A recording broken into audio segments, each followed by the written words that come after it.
बहुत बहुत स्वागत है आपका सभी का जनता जनार्दन में। और हमारे साथ मनोज तिवारी जी मौजूद है, जो कि किसी परिचय के मोहताज नहीं है। पूरे विश्व भर में मनोज तिवारी को जानते हैं। वहीं बीजेपी की बात करें दोस्तों और केजरीवाल सरकार की बात करें, विगत कई वर्षों से ऑटो चालकों के माध्यम से प्रचार प्रसार करवा करके अपनी सरकार और सत्ता तक पहुंचने के लिए केजरीवाल सरकार को जाना गया है। वहीं वीर सिंह चौहान जो कि दिल्ली में ऑटो और टैक्सी प्रकोष्ठ के संयोजक है और मनोज तिवारी के पास आज आए हैं। बुराड़ी में एक भ्रष्टाचार के संबंध में एक ज्ञापन भी दिया है। और आगे की बात करें, सर बहुत बहुत स्वागत है आपका। क्या कहेंगे सर, ऑटो और टैक्सी प्रकोष्ठ से लोगों को, ड्राइवरों को सम्मिलित करके आप लोग आने वाले दिनों में कितना फायदा हो सकता है? देखिए, हमारी कोशिश रहती है कि हम हर अलग अलग कम्युनिटी के साथ बात करें, उनकी बातों को सुने और उनकी समस्याओं का निदान करें। जी सर। और जिस तरह से चौहान साहब सबको जोड़ रहे हैं, ऑटो प्रकोष्ठ से ऑटो की समस्याओं का निदान करा रहे हैं, मैं चाहता हूं कि जिस प्रकार से ये समस्याओं का निदान कर रहे हैं, सरकार को भी सहयोग करना चाहिए और सारी जो हमारे ऑटो चालक हैं दिल्ली के, उन सब लोगों को एकजुट होकर के अपनी बात रखना चाहिए। हम हर तरह से उनके साथ हैं और जो भी इनकी बात होगी उसको प्रमुखता से आगे बढ़ाएंगे। बहुत बहुत धन्यवाद सर। भारत माता की मनोज तिवारी, मनोज तिवारी, नमस्कार, आप सभी का स्वागत करता हूं मैं जनता जनार्दन के इस खास और दमदार पेशकश में। और मेरे साथ और मेरे पीछे देख सकते हैं, यहाँ पर 11 मूर्ति के साइड में मनोज तिवारी यानी कि सांसद बीजेपी से यहाँ पर उनका कार्यालय है और घर कह सकते हैं। और सरकारी निवास पर आकर के वीर सिंह चौहान जो कि दिल्ली प्रदेश से ऑटो और टैक्सी प्रकोष्ठ के संयोजक है। और इन दिनों देखा होगा, कई रिपोर्टों में हमने आपको दिखाने की कोशिश की, वीर सिंह चौहान की एक मुहिम है कि आने वाले दिनों में ऑटो और टैक्सी प्रकोष्ठ के सभी ड्राइवर जो कि अन्य भिन्न भिन्न प्रकार के कारण की वजह से फंसे हुए हैं, भ्रष्टाचार का शिकार हो रहे हैं और ओवर लिमिट के चालान, ना जाने क्या कुछ इन दिनों हो रहा है ऑटो और टैक्सी प्रकोष्ठ के ड्राइवरों के साथ। वहीं दूसरी तरफ वीर सिंह चौहान जी की मुहिम है कि किसी भी प्रकार की उनको सहायता की आवश्यकता है, उनके साथ खड़े होने का जो सवाल है वो वीर सिंह चौहान जी के कई सारे रिपोर्ट में हमने देखा और आप लोगों को दिखाने की भी कोशिश की है।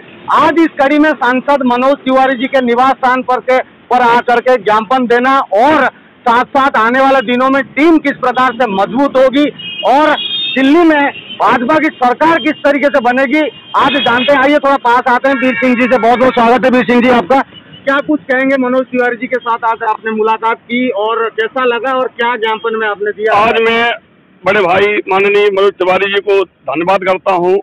मैं उनसे पुराना जुड़ा हुआ हूं, पुरानी हमारी जान पहचान है। पहले ऑटो टैक्सी प्रकोष्ठ का सभी माननीय अध्यक्ष जी थे, तो मनोज तिवारी जी मुझे बनाया था। आज आदेश गुप्ता नियुक्त किया, हमारे द्वारा मेरा जो है प्रकोष्ठ रिमूव किया गया है। आज हमने अपनी चालकों की समस्याओं को अवगत कराया सांसद जी को। उन्होंने कहा कि ये बहुत दुर्भाग्य की बात है कि जो केजरीवाल सरकार ऑटो टैक्सी चालकों के नाम पर इन्होंने सरकार बनाई और आज जो है ये इस तरीके से बर्ताव कर रहे हैं। हमारा चालक परेशान है, सरेआम लूट है। ये सुरेश MBI जो है वो पैसे लेकर के लॉक खोलता, 5,000, 10,000, 15,000। MLO साहब 2100 रुपये लेकर के नई गाड़ी की फाइल जमा करते हैं, नई गाड़ी पास करा दे, 2100 रुपये देता, उसका तुरंत RC बन जाती है, तुरंत कागज बन जाते हैं। और जो ड्राइवर स्वयं अपना काम कराना चाहे वो महीनों भटकता है, उसका काम नहीं होता है तो बहुत पैसे लेते हैं। इसी साथ हमारा एक ड्राइवर पवन है जिसने ऑटो पुराना जमा करके फाइनेंसर से भजनपुरा में 50,000 रुपये नगद दिया और उस फाइनेंसर ने इसका ऑटो निकाल के दूसरे को बेच दिया। इसको पता ही नहीं चला, इसको पुराना ऑटो दे दिया और पुराना ऑटो देने के बाद इससे कहा चलाता जब फ्री हो जाएगा तब तो अतः इनाम भी दे देने के लिए, जैसे पता ही नहीं चला। जब चालान आया तब इसको पता चला। ये दोबारा गया तो वहाँ परेशान किया, एक सिपाही ने पिस्टल दिखाई इसको और उसी संदर्भ हमने बताया सांसद जी को, बात की। उन्होंने कहा मैं एक्शन लूंगा, ये जो है इसको बंद कराऊंगा। पार्टी के सहयोग वीर सिंह जी आपको किस तरीके से मिल रही है? मुझे दिन आप रामदेव बिजूड़ी जी के निवास स्थान पर गए थे, एक तरह से आप जिस तरीके से प्लानिंग में काम कर रहे हैं, आने वाले दिनों में टीम की मजबूती के लिए आप और किन किन से सहयोग चाह रहे हैं? जी, हमारे को पूरा पार्टी सहयोग दे रही है। आज इसी कड़ी में हमारे चंद्रभान जी जो दिग्गज नेता थे कांग्रेस पार्टी से, आज वो भाजपा में शामिल हुए। मनोज तिवारी जी ने शामिल करवाया है। आज जो हमारे साथ में चंद्रभान जी हैं, इनसे भी आप बात करिए, हमारे साथ आज आए हैं पार्टी में। इनसे बात करिए आप इनको। चंद्रभान जी, आपकी जानकारी के लिए बताते हैं, चंद्रभान जी विगत कई वर्षों से कांग्रेस के साथ सम्मिलित थे। कांग्रेस के कार्यकर्ता, नेता, जिम्मेदारी, अनेकों प्रकार की बातें आप समझदार हैं, समझते हैं कांग्रेस कितनी पुरानी पार्टी है और कांग्रेस के साथ जुड़े हुए व्यक्ति किस प्रकार के मानसिकता से रहते हैं। मगर आज देखा जाए यहाँ पर मनोज तिवारी जी के निवास स्थान पर आकर के उनके हाथों पर, उनके कर कमलों से यहाँ पर पटका पहनाया गया और साथ साथ ज्वाइनिंग भी मिली और साथ साथ शुभकामना के साथ हमारे सामने ये काम हुआ है। अब जानते हैं सर, बहुत बहुत स्वागत है जनता जनार्दन में। क्या नाम है और किस प्रकार से आपका आना हुआ अभी? मेरा नाम चंद्रभान है जी सर। मैं पिछले 40 साल से, मेरी उम्र 60 साल 61 साल की है जी, और मैं पिछले 40 साल से कांग्रेस के अंदर हूँ और कई पदों पर रहा हूँ और मैं भारतीय तिपे चालक संघ ऑटो रिक्शा यूनियन का भी वरिष्ठ उपाध्यक्ष रहा हूँ। और वीर सिंह चौहान जी तो हमारे पुराने साथी हैं, आज भी हैं, पहले रहते रहेंगे। पहले विरोधी थे? नहीं, हम विरोधी कभी नहीं रहे, साथ ही हम शुरू से ही। और ये हमारे मंडल अध्यक्ष हैं हुक्मचंद राठौर, ठीक ना। तो कुछ अब नीति अच्छी लगी बीजेपी की, तो भाई साहब के कहने से मैंने जो है ये ज्वाइन कर ली है बीजेपी। आपको अच्छा लग रहा है?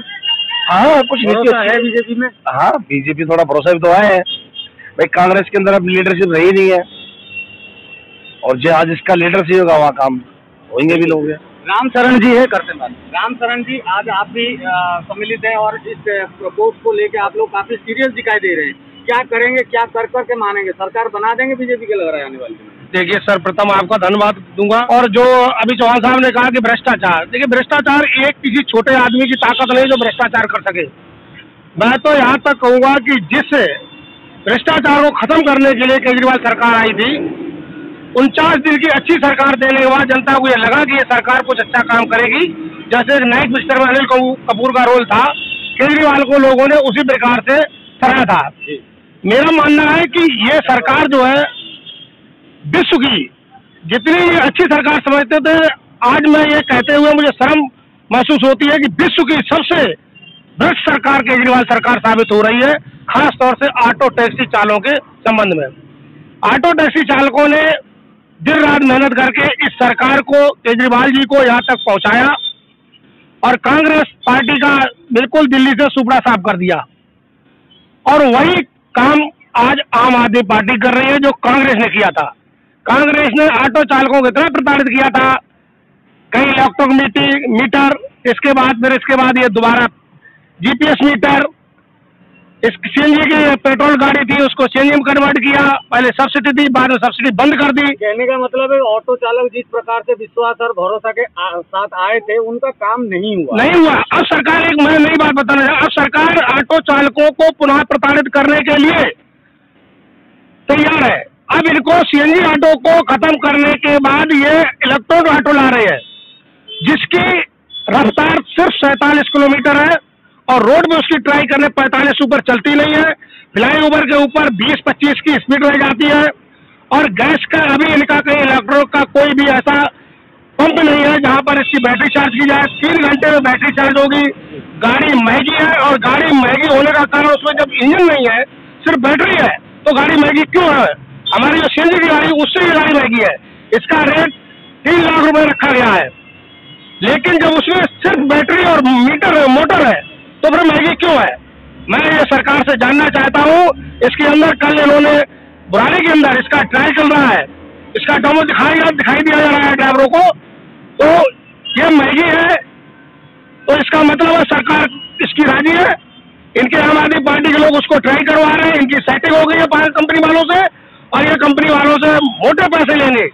तो इसलिए मैं ये सरकार को चेतावनी देना चाहता हूँ आपके माध्यम से कि इस काले कानून को अपने वापस ले और हमें जबरदस्ती ये गाड़ी ना सौंपी जाए।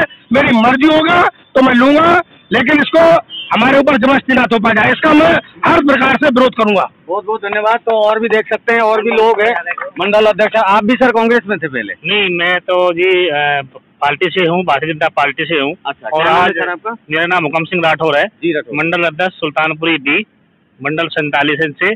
हमारे वीर सिंह जो चौहान जी है, ये ऑटो टैक्सी के जो है संयोजक है, इनके साथ हम आए हैं। और हमारे बीच में जो हमारे चंद्रभान भाई हैं, पुराने कांग्रेस लीडर हैं और ये वहाँ के टैक्सी स्टैंड के पूरे प्रधान है, इनका पूरा दबदबा है और इनको जो आज पार्टी ज्वाइन कराई है और वीर सिंह के नेतृत्व में हम सभी टैक्सी के भाई साथ में आए हैं और हम धन्यवाद करते हैं वीर सिंह जी का, जो हमारे कांग्रेसी दिग्गज नेता को तोड़ के भाजपा का ज्वाइन कराया है। तो ये देख सकते हैं। और कोई बोलेंगे सर?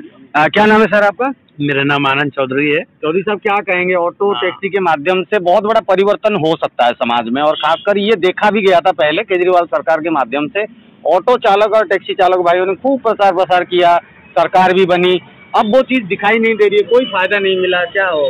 ऐसा है, लगभग मुझे 34 साल हो गए ट्रेड यूनियनों से जुड़ते हुए और बरकरार काम कर रहा हूँ मैं। और जब भी कोई भी सरकार आती है, ये प्रलोभन दे के आती है कि हम ऑटो रिक्शा का सहयोग करेंगे, हम ऑटो रिक्शा वालों की हमेशा मदद करेंगे, टैक्सी वालों की मदद करेंगे। पहले कांग्रेस आई थी, कांग्रेस ने भी हमारे साथ में धोखा किया। अब आम आदमी पार्टी के लिए हमने तन मन धन से लोगों ने बहुत तगड़ा प्रचार किया, सवारियों के साथ किया, परिवारों में जाके किया, मीटिंगों में जाके किया, मगर उसका जनाधार हमारे को 0 निकला है। ये लोग वो शातिर चोर निकले, पढ़े लिखे शातिर चोर हैं, जिसका हवा भी नहीं लगती पब्लिक के लिए, और ये अपना काम कर जाते हैं। इतना भरोसा देने के बाद में ये आज हमारी जड़ काटने पे लगे हुए हैं, क्योंकि अभी इन्होंने जो इलेक्ट्रॉनिक गाड़ियां दिल्ली में मंगवाई हैं, जबकि गाड़ी प्लास्टिक की बॉडी में आ रही है, बॉडी बिल्कुल बेकार है, इंजन उसके अंदर होता नहीं है, सिर्फ बैटरी से चलती है, जिसकी कीमत 2,82,000 रुपये ऑन चेसी है। इसके अलावा रजिस्ट्रेशन के ऊपर खर्चा इसमें पड़ती है। जब अगर हमारे यहाँ पेट्रोल की गाड़ी और CNG पोल्यूशन रहते है गाड़ी, तो फिर हमारे को ये इलेक्ट्रॉनिक गाड़ी क्यों थोपी जा रही है? हम किस लिए गाड़ी लेंगे? जो गाड़ी, जैसे अगर हम प्राइवेट कार वगैरह लेते हैं या कोई और गाड़ी लेते हैं, बाइक लेते हैं, तो उसकी कंपनी में खड़ी हुई गाड़ियों की कीमत वो बता देते हैं। तो ये नुकसान के बारे में एक ड्राइवर साहब से ही पूछते हैं। ड्राइवर साहब, बैटरी वाली गाड़ी जो आ रही है, जो ऑटो आ रहा है, उसमें और आपके CNG में क्या फर्क होगा और आपको कितना नुकसान हो सकता है? इसमें जी बहुत फर्क है। घाटा इतना है कि हमने तो CNG एक बार डलवा ली, पूरे दिन चला लेंगे 24 घंटे के अंदर, और CNG अगर हम 3 घंटे उसमें चार्ज करवाएंगे, अगर मैंने 2 बार करवाएंगे तो 6 घंटे तो वही चले जाएंगे, तो हम कमाएंगे क्या उसमें? तो हमारा यही बहुत बड़ा तो यही नुकसान है। और उससे हमें क्या है, और इस केजरीवाल से क्या है कि हमारा एक तो चालान थे, वो भी सारे महंगे किए, दूसरा हमारा काम धंधा भी इसलिए पिट गया कि एक तो बसें फ्री कर दी लेडीज, तो इनसे भी मुझे बहुत फर्क पड़ गया है, तो आधा काम तो इन्हीं से रह गया है, तो हमारा तो नुकसान ही नुकसान है, फायदा तो है नहीं है। और एक ड्राइवर साहब से पूछते हैं, क्या नुकसान होगा इससे बैटरी गाड़ी और आपकी CNG गाड़ी में? सर, नुकसान इसमें ये है कि एक तो समय का नष्ट होना अनिवार्य है, और फिर उसके बाद इसमें कोई रेंज नहीं मिल पाएगी हम लोग को काम करने के लिए। या तो चार्जिंग कराते रहे या तो काम करते रहे, तो ताकत भी नहीं है, और ताकत भी नहीं है। चढ़ाई पे 3 सवारी लेके वो चढ़ ही नहीं पाएगी। बैटरी रिक्शा की जो हालत है, वही हालत ऑटो की हो जाएगी। गंभीर विषय है। वीर सिंह जी, आपसे फाइनली जानकारी जुटाना चाहेंगे, ये जो नई गाड़ी के संबंध में बोल रहे हैं, तो बहुत बड़ा नुकसान दिखाई दे रहा है। ये नई गाड़ी वाले में मुख्यमंत्री केजरीवाल की लंबी सेटिंग है, और मोटा पैसा कंपनी से लेकर के इन्होंने इस गाड़ी को उतारा है, और हम इनके सपने को पूरा नहीं होने देंगे, हम ऑटो चालकों को लुटने नहीं देंगे। हमने चिट्ठी भी लगाई है, ज्ञापन दे दिया है, इसका विरोध पत्र के माध्यम से कर दिया। हम जनशक्ति पहिया टैक्सी चालक संघ रजिस्टर्ड के महासचिव दिल्ली प्रदेश की जिम्मेदारी हमारे पास है, हमने यूनियन के माध्यम से ये पत्र लिख दिया करीब 15 दिन पहले, 20 दिन पहले, उसे बता दिया है कि गाड़ी कामयाब नहीं है और हम ड्राइवरों को लुटने नहीं देंगे। सबसे बड़ी समस्या ये है कि शुरू में आपको ज्ञान होगा कि जब गाड़ी CNG निकली थी, तो 8-8 घंटे लाने में लग करके ड्राइवर गैस भरवाता था, जब करीब सैकड़ों की संख्या में पंप थे।